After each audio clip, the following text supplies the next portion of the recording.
Oke,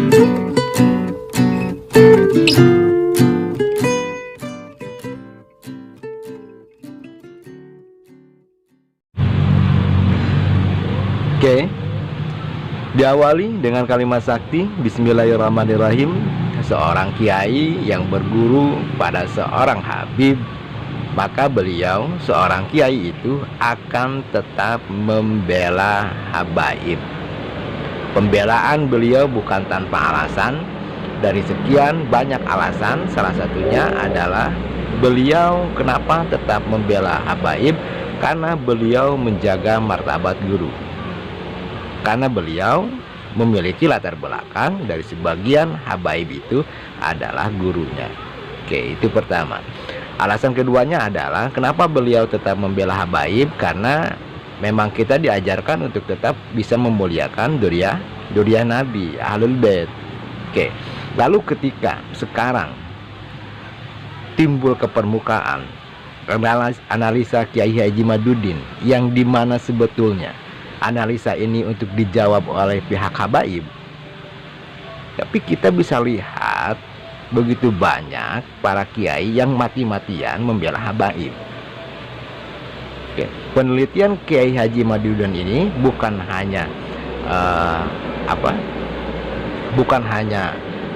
prasangka dan praduga, tapi dengan didasari keilmuan. Oke. Sebetulnya kita mengharapkan sebagian dari kiai itu untuk bisa menahan, untuk tidak menjawab analisa Kiai Haji Madudin. Karena kenapa? Karena bila kita sebagian kiai tidak bisa menahan, itu kesannya kita lihat bahwa kita bertengkar dengan diri kita sendiri.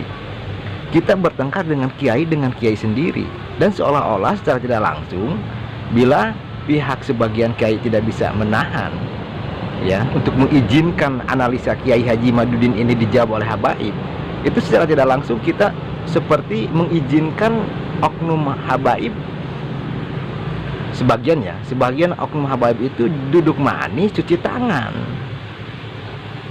ya, melihat kita menjadi penonton, lalu kita yang baku hantamnya. Ini hal yang harus kita cermati, ini hal yang harus kita pahami. Oke, memang habaib dan kiai itu tidak bisa dipisahkan, karena buktinya banyak kiai yang berguru pada seorang habib, dan tidak sedikit juga banyak seorang habib yang berguru pada kiai.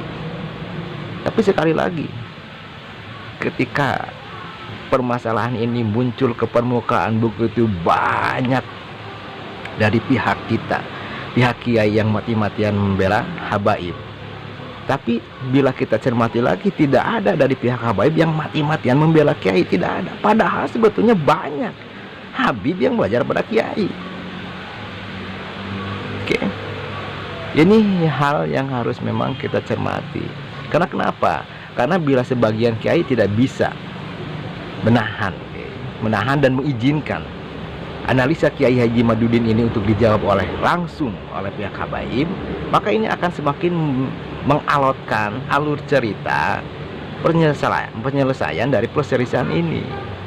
Semakin lama kita akan menemukan, publik akan semakin susah atau semakin lama menemukan jawaban.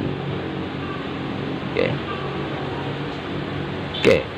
Karena memang bagaimanapun ini sudah terjadi, ya, mau tidak mau dari perselisihan ini kita akan membentuk generasi dua generasi, ya, dua generasi yang terlahir dari satu denyut nadi yang sama, tapi terlahir dari detak jantung yang berbeda. Yang salah satunya adalah satu generasi yang mempercayai bahwa pihak habaib itu adalah masih ada mata rantai dengan duriah Nabi, dan yang satu lagi adalah generasi yang ragu, atau mungkin yang tepat lembutnya itu yang ragu tentang keabsahan duriah, keikatan duriah antara habaib dengan duriah Nabi.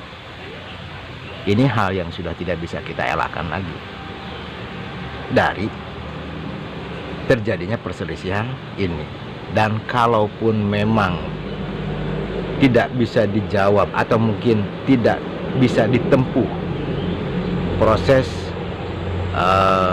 penemuan analisa Kiai Haji Maduddin secara ilmiah dan tidak ditempuh juga proses DNA, tes DNA, maka tadi yang saya sampaikan, mau tidak mau kita akan melahirkan generasi di masa depan itu, generasi yang terlahir dari satu denyut nadi yang sama tapi dalam detak jantung yang berbeda. Oke, semoga kita mengharapkan memang semua ini selesai dengan penuh keharmonisan dan tidak ada lagi perselisihan yang semakin lama bukan semakin baik tapi justru semakin memburuk. Semoga Tuhan memberikan keberkatan, keselamatan untuk kita semua, karena memang kita mencintai semua sesama makhluk Tuhan. Oke, tetap semangat, tetap positif dalam ucapan dan tindakan, karena sekali lagi kita sedang berproses menemukan kehidupan yang damai, yang indah, yang baik, yang semua kebaikan, kedamaian, kebahagiaan itu supaya lebih berpihak melengkapi hidup kita, yang didasari, yang disebabkan kitanya yang harus tetap patuh, taat dalam jalur nilai-nilai kebaikan. Oke, terima kasih.